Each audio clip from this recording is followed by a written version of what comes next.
murakoze cyane. naho Mwaka TV Rwanda irabakunda cyane. Tugiye kwiga ingombajwi yitwa za. Reka dutangirire kuri za zo mu cyapa. Reka dutangirire kuri za nkuru yo mu cyapa. Za nkuru yo mu cyapa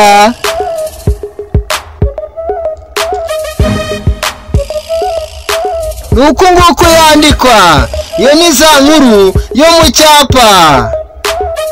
Reka tujye kuri za ntoya yo mu cyapa.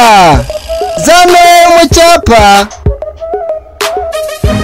nayo nuko nguko yandikwa. Reka tujye kuri za zo mu mukono. Za nkuru yo mu mukono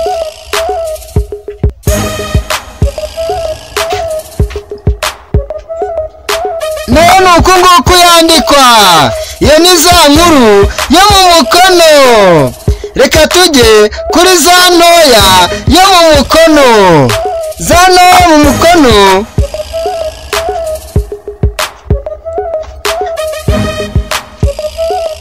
nayo nuko nguko yandikwa. Iyo ni za ntoya yo mu mukono. Mu by'ukuri urabona yuko zino za zitandukanye.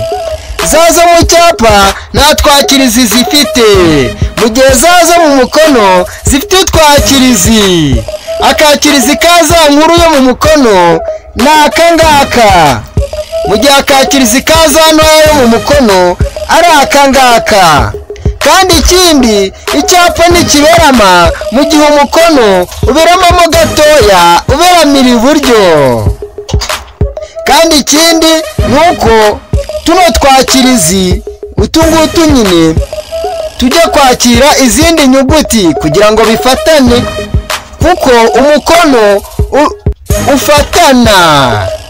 Murakoze cyane. Amazina ni Justin niyo nkuru.